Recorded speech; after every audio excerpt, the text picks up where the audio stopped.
Hello, everyone. My name is Gus. Hi, I'm Woody. Today, we're going to be reacting to an incident that happened earlier this year at a place where we've been diving several times, Beaufort Springs, down in Florida.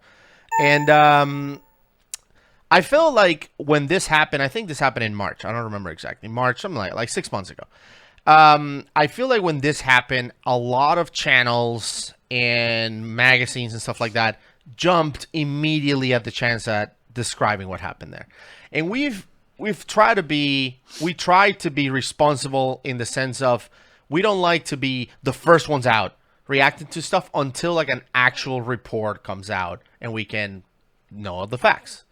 We've been holding back on the Linnea Mills situation, for the girl who died, doing an advanced open water class. I think it was. She had a dry suit that was not connected, and she died. Terrible incident, but that's still moving through the court system and stuff like that. We're kind of waiting on all of that to happen for our reaction. This one was the same way. A lot of YouTube channels came out, talked about it. We were like, let's just wait until the investigation happens and then we can talk about it. So here we are. Very recent. So I do remember hearing some of the facts, if you will, of why this happened, and they're mind-boggling of the risks that these divers took. By the way, I was just there again like a week ago, and Beaufort Springs right now is blown out. And blown out means instead of it looking like this, where you can see all the way up to the surface, I want you to imagine going scuba diving in a black cup of coffee. That's what it looks like. There's just blown out. There's like sediment everywhere underneath the water. So you would immediately be in a cave of no light, probably about 5 feet down from that entry deck. So you would have to take a line immediately. So I couldn't take my non-cave students there for training because it's black. There's no vis. So I don't know when that's going to open again. But when this happened to these folks, it was clear. Visibility was good. So here we go. Beaufort Springs is a cave diving site in central Florida at the Chesapeake Wildlife Area located in Hernando County. It is known for being an incredible scuba diving and freediving site while also ranking high among divers for its beauty. Yep. Just like the Eagle's Nest and a few other nearby caves, Beaufort Springs has brought thousands of divers to Florida and has been a very popular dive site over the turn of the century. While the upper swimming area is very small, the caves underneath are considered to be mostly an advanced scuba diving site.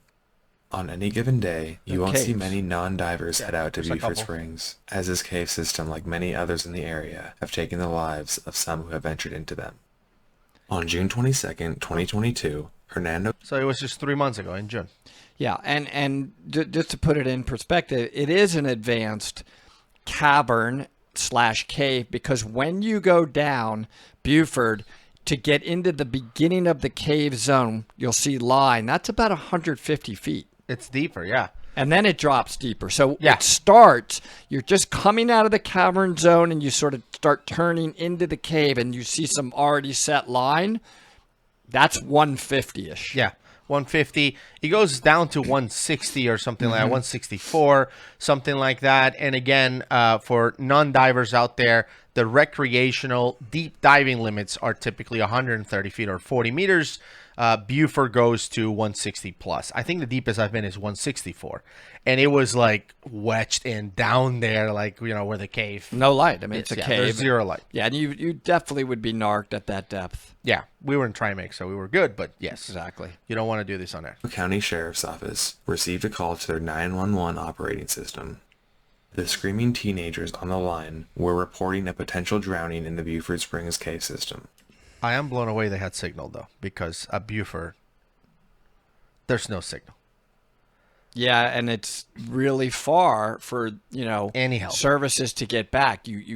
From the beginning of the park where the main road is, that's about a 10-15 minute drive through dirt roads to get back there. And there's no signal at all. Like I bring my my GPS, my Garmin InReach GPS, because I'm like, this will be more effective than a cell phone. Yes, and it's not just a 10 or 15 minute drive. I forgot. Then once you get to the Buford parking area, quarter-mile walk. Yep. brutal, more. like bugs attacking you and all of that. It's probably another 20-minute walk to You get really back there. wanna be So a you cave could be diver. 30 minutes easily at full speed Yeah. to get from the entrance of the park to this spot right here. Yep. After operators calmed the boys down, one of them explained that there was a man floating face down in the water, not breathing. Unable to lift the man out of the water, the This is boys real, by needed the way. help. This is When authorities arrived, they found who they would later identify as Stephen Gremble, face down in the pool. When they lifted him out of the water, it was obvious he was deceased. After talking with the 3 boys, 2 of whom were 15 and the other 17, they explained seeing the pair of divers arrive at the park at 11 a.m. Gearing up for their scuba dive, they talked to the boys for a brief moment before dipping below the surface. Having watched their air bubbles rise up, disperse from the water into the air for a brief period of time, the boys went back to horsing around. Diving for over half an hour, the pair would eventually resurface. While floating in the pool, the teenagers heard the pair discuss if they should go back down into the cave, and if they had enough air in their tanks to complete such a trek. That's Also overhearing that one of the men believed that he had a possible air leak in his tank, after investigating their equipment and making sure they were good to go, the pair dived back down for further exploration. But just after 10 minutes, Stephen was found floating to the surface. Seeing him face down at the top of the pool, the boys thought he was simply looking down searching for his partner who was still underwater. One of them then noticed that there was no bubbles coming up from the surface, so they called 911. They did swim over to check on him, and after flipping him over, they got no response and moved him towards the dock. The 3 boys were unable to lift him out of the water onto the wooden platform, so they were forced to wait for authorities. 2 deputies arrived on the scene, jumped into the water, and lifted Stephen from the pool, where other first responders were there to help. By the way, the distance between the water and the wooden platform is insane at Beaufort. It's so up high. So I don't blame those kids for not being able to remove an adult male completely out of the water. Remember how tall that is? Yeah, I'm just trying. I do remember how tall it is. I was gonna pause it and ask. I wonder how he ended up back on the surface. Like he got blown out.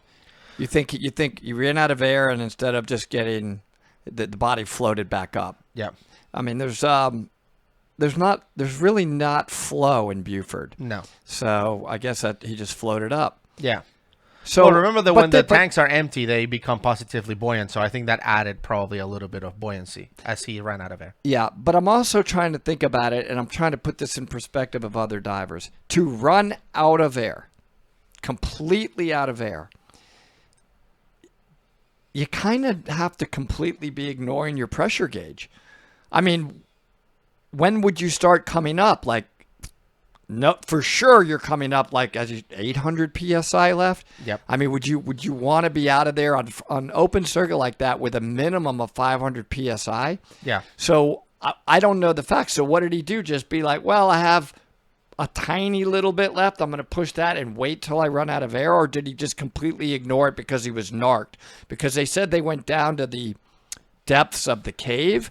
So was he just narked completely, ran out of air down there because he was narked and then floated up? Like, this is what I'm trying to figure out. Yeah. I like to know those details. Yeah, it's hard to know. Or his body run out of air and then he share, and next thing you know, they have 200 psi, which is like 15 bar for those of you in bar. Like, now we're sharing and we're almost out of air, and like I'm gonna try to go, and didn't make it, but he was close enough to the hole that he floated and the other guy drowned. It's hard to know because nobody was down there. Okay.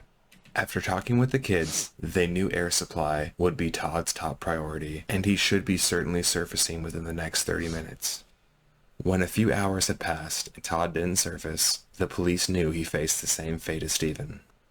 They then called the International Underwater Cave Rescue and Recovery Team. Yep. This team of volunteer expert divers are able and willing to recover bodies from diving sites across the world. They responded with a team on the scene the very next day. The IUCRR's team went into the cave roughly 24 hours after the pair Do you know and who found did? Todd 137 feet under the surface, nearly at the bottom of the spring. He too was deceased. Officials did say that neither of the divers had any obvious signs of trauma, and both appeared to have appropriate diving equipment they would expect for this dive, all of which was in working condition. Police identified the two men by documents in their parked cars. Todd McKenna was 52 years old and was an ex-United States Coast Guard chief. This lifelong diver and avid hunter is survived by his two daughters. Stephen Gramble was the other man that perished that day. He was a 63-year-old man who lived near and dived in these caves for a few decades. These two men were neighbors and had dived together on countless occasions before this. While an official investigation is still underway, it is unlikely that both divers had a leak in their air tank. What is more probable is that Stephen saw that something was wrong with Todd when they were deep below the surface. After realizing rescuing Todd was unlikely, he frantically sprinted for the surface but ran out of air on the way up. This would be why his body floated to the surface and Todd's did not. While this is a poorly educated guess, it does seem at least possible based on the facts that are publicly available. The Florida Fish and Wildlife Commission calls cave diving one of the world's most deadliest sports. In a guide to its Chassahowitzka Wildlife Management Area, the Florida Fish and Wildlife Commission calls cave diving one of the world's most deadliest sports. The organization also notes that Beaufort Springs' 167-foot descent has also claimed many lives due to its hazardous conditions. These conditions include lack of light, distance from the surface, and a need for specialized equipment, noting that many experienced cave divers have perished here. I don't think so. While this tragic event only happened a few weeks ago, it is important for us to remember how necessary equipment management and safety is when you are diving deep underwater. Unfortunately, this caught up with Stephen and Todd that day. That is the story of the 2022 Beaufort Springs cave disaster. If you want to hear more scary, fascinating stories, make sure to check out last week's video. So, shout out to Scary Fascinating for the video. I don't think many expert cave divers have died there. I actually don't think any expert cave divers has died there at all in the past. I don't know that for a fact, but I don't think many. Close by at Eagle's Nest, which is an actual bigger cave and way more dangerous and deeper, more people have died. That's for sure. yeah. Where could this incident have been prevented? When and where? Well, and this is a major learning lesson before you jump in for all dive planning, for all divers. When and where should this have been prevented? It was really simple. Well, earlier you asked me an interesting question, which is, do you know who did it? Do you know who recovered the bodies? At Dive Talk, we're part of the cave diving community. We know a lot of the people that volunteer their time to do these efforts. We feature people like Ed on the show, Ed Sorensen on the show, and we were able to actually get our hands on the report. This is not available to the public, so I'm not going to be sharing names. I'm not going to be sharing it to the public. I promise I was going to read some of it live for you guys to get the facts about what happened. This was written by the people who actually recovered the body. So let's go ahead and read it together. Okay, before we do that, though, Because I think that's where we can answer the questions that you have. Okay. Yeah. Then it's worth doing, because it's a very important question that I have in terms of what is in the training of basic scuba diving.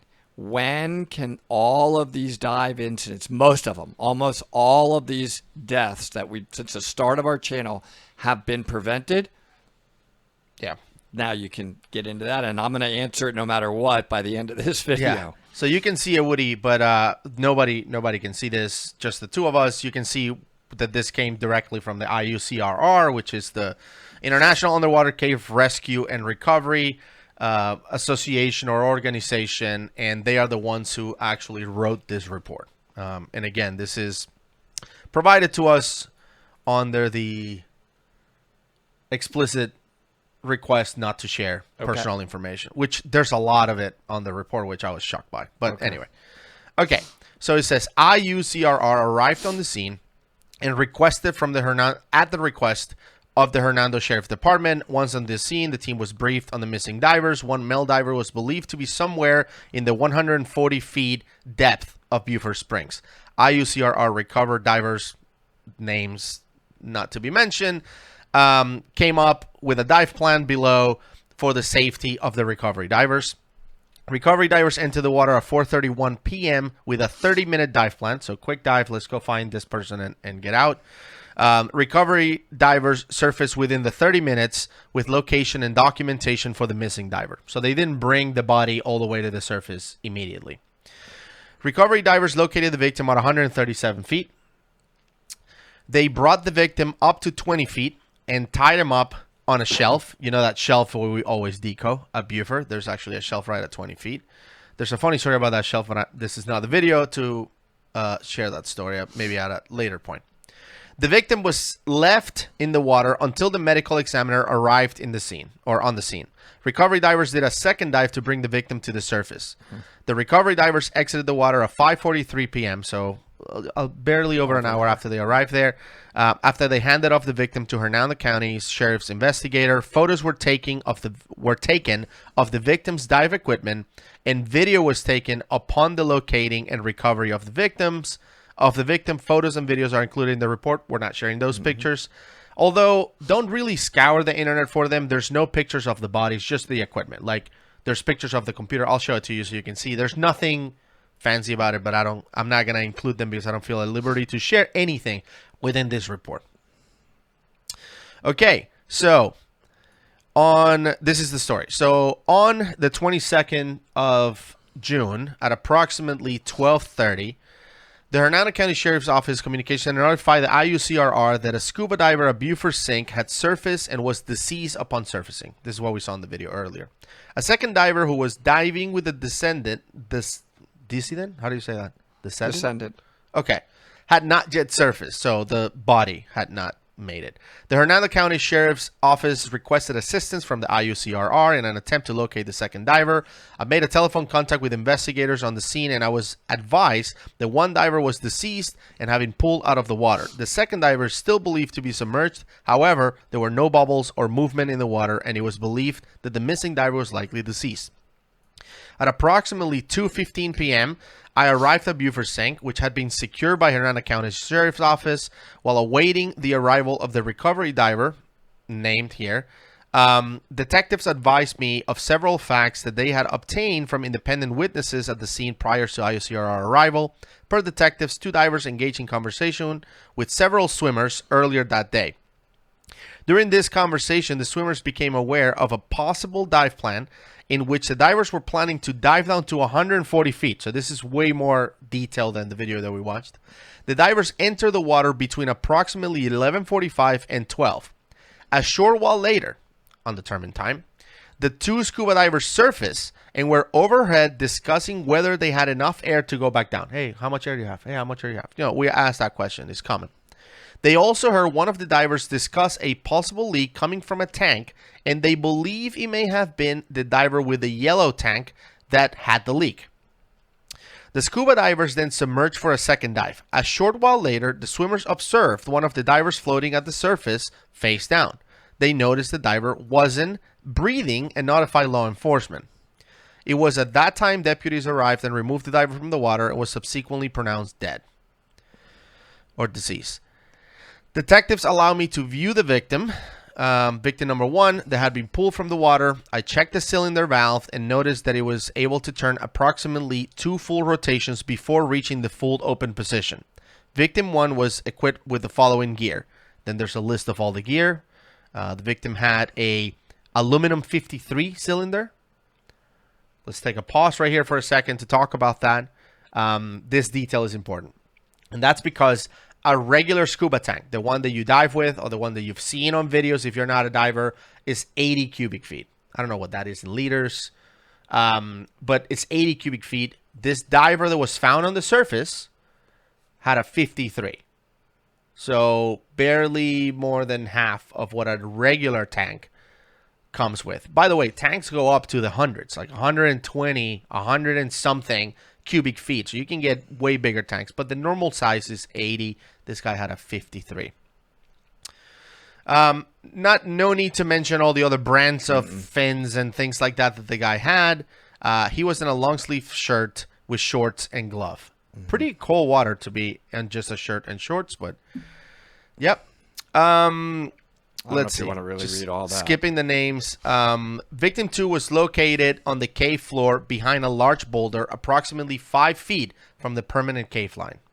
So these guys were all the way, as you mentioned, about 150. He was at 137 feet, 5 feet from the cave line, so it was pretty close. I video recorded the victim and several components of his equipment. He was resting on his left side with a mask in place. He did not have a regulator in his mouth. Man, that's got to be tough to see. The hose for one of his second stage regulator was hanging across the front of his neck, with the second stage resting on the floor next to his left shoulder. Mm-hmm. The hose for the alternate second stage was resting on the front of the victim's neck, with the regulator next to the victim's left cheek. This regulator had a bungee-style necklace attached at a mouthpiece. So he had a necklace regulator, basically. That's what they're saying. The necklace was not around the victim's neck, and the bungee was hanging below the regulator. The divers that do this is unbelievable. It's all volunteer. It's amazing. He had a light attached to his left wrist via a wrist lanyard. The light was not emitting any light. He had a dive computer strapped to his left wrist, which was on and functioning, and a wireless transmitter attached via a short hose to his regulator's first stage. So he was air integrated. He knew his air, basically. His left wrist was on the cave floor, and the computer indicated that he had 60 psi in his cylinder. That's about 4 bar. If you work with bar, so just 4. I checked the cylinder valve and noted that I was able to turn it approximately 1.5 turns before it was fully open in a fully open position. That's weird. Yeah. He had a fin on his left foot and no fin on his right foot. Located approximately 20 feet further into the cave, on the cave floor, was a single fin matching that of what was on the diver's left foot. This fin was approximately 141 feet deep. I retrieved the fin, and the other diver took control of victim number 2 as we began our ascent. The other diver maintained control of victim number 2, and once at 20 feet, victim number 2 was secure at that depth, and his fin was secured to his BC. So they just stashed his fin on the BC. At approximately 17:16 hours, so 5:16 p.m., both divers surfaced and relayed the findings of victim 2's status to investigators. At the request of the investigators, they submerged back down and brought the victim up to the surface. I unclipped the fin, passed it to the other diver, and then took control of the victim and surface. Victim number 2 was then turned over to the sheriff's office. And then there's a list of all the equipment and all the assistance they provided after that. In short, because it's a long report, there's still 4 more pages from this. This is why we like to wait. We like to wait for the details to come out, because it is important to understand what type of tanks they had, which were very, very ill prepared for this type of depth. An aluminum 53 for a super deep dive makes no sense. Both cylinders measured 21.3% oxygen. That is air. They were diving air. They were not diving trimix. Regulators appeared to be functioning normal with all the mouthpieces intact. The computer turned on and appeared to function as designed. Both lights function. The BC inflator functioned as designed. The BC held air, but did contain a small amount of water, which is normal for a BC to get some water in. Divers 2 gear. It's the guy that had the leak that was talking earlier about the leak. There appeared to be a leak from the first stage where it's seated with the tank. So the first stage was leaking a little bit. It was a yoke. After readjusting the yoke, the leak stopped. The regulators then appeared to function as designed with all mouthpieces intact. The BC inflator functioned as designed. The BC held air and did not contain any water. Dive light was flooded with water visible in the head and did not work. And then there's some information about their computers and all of that, and with pictures of the computer information, and that's basically the end of the report. So I'm going to get back to my original question, which it really wasn't answered in there, and then I'm going to show you in ID Go Pro what it would take me to do that dive for 15 minutes. So my original question is, when could this have been prevented? So this gets into dive planning, and it's really very simple. What would we want to plan if we were going to do a dive like that? Well, the main thing we would want to plan would be using what is known as rules of thirds, because it's open circuit, and how much gas we're going to use. So I'm going to use 1/3 of my gas to go to the deepest and furthest point in the dive. How am I going to determine that? Well, there's software, but I have to know my breathing rate, my surface air consumption rate. Yep. I would dial this into software. I'm not going to go through a whole dive planning exercise teaching. And then I could basically tell you, this is how much air I would need to take. And then I would know my turn pressures. I would simply say, well, after I use 1/3 of my PSI in the tank, I need to start my ascent.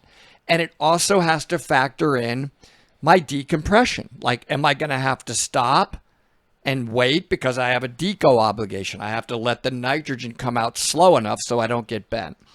So if I was at my sac rate going to do this dive, was it 150 feet? Yeah. That's what I put in for just 15 minutes. Right. Well, they were going to 140, but we can do it with 150. All right, so 15 minutes. I mean, how long did they say they were going to do the dive for? Like 30 minutes, they said. All right, so 30 minutes. Let's just do it based on what they were trying to do. Let's Okay. just be accurate. 30 minutes. I'm just dialing that into the software planning. Well, they said that 30 minutes was total dive time, so I don't think that's bottom time. So bottom time, I think you can leave it at 15. All right. So basically, I would need On air? 60. I would need 60 cubic feet. No. Listen to this. In order to do this, I would need 15 cubic feet of air and another 50 cubic feet of 50% on my right side, so that when I get to 70 feet, I can deco out. Now, that's what I would need, already more than they took. Right. I would need that carrying a high oxygen percent, which would accelerate. It would decrease the amount of deco time I have, right? Right. So I What if you remove already that? have a problem. Yeah. Now, What if you remove that? Like these guys, they only have one tank on their back. Okay. And then we can talk about Right. the Right. huge difference. So if I remove that, let me just see if I can remove it quickly. Give me a second. I'm trying to do that quickly. And what Woody's doing, by the way, what he's using is an application that we use to plan our dive for gas planning. I know that the gas planning they teach on open water and stuff is what he talked about at the beginning. The rule of thirds. Use 1/3 to this, 1/3 to come back, and 1/3 for reserves. That's as far as they go. But So- the application we use goes way beyond that. I don't have the 50% anymore. No, just air. Okay. So I only have the air. Yeah. I want to make sure. I just want to be fair. Just make the 100% sure I have the right mix in. Give me one more second. I'm almost there. 97 cubic feet to get out without being bent at my sac rate, which is the very sac rate low. of a mouse. Yeah. 97 cubic feet. This is what we would have done before going down. Gus and I would have been like, what are we staging the gas? Are we carrying the gas? Or what are we going to do? What did they have? A rather empty, not a full 50. Half full, 53 cubic feet with a leak. So instead of having the 97 cubic feet, they had the equivalent of half full of 20. 25 with a leak. So they were doomed from the start, which is what I said. When could they have prevented it? It would have been, we can't do the dive. I just did the dive planning. It's ID GoPro. That's a very reliable software. Yeah. There you go. Training, understanding your limits, training, doing proper gas planning. And by the way, how long did it just now take me to do that big task, the big dive planning? Oh, what a pain in the neck. 4 minutes? Yeah. How much of the video just now did I take? Making some quick adjustments. 5 minutes? 5 minutes to save your life. Is it worth it? That was my point from the beginning question that I had. That's right.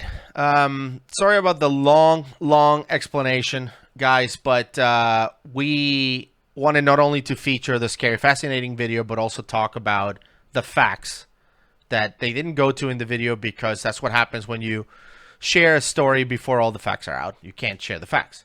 But the other thing is tell you from our perspective, and I'm glad you did that, put up the IDCO Pro on the preparations that you should take to do this safely.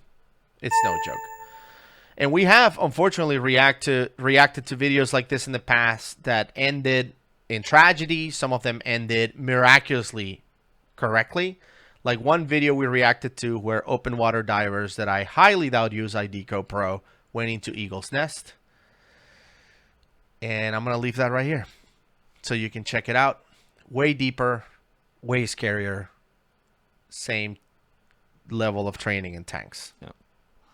So see you in the next one. Sad one. Bye, everybody.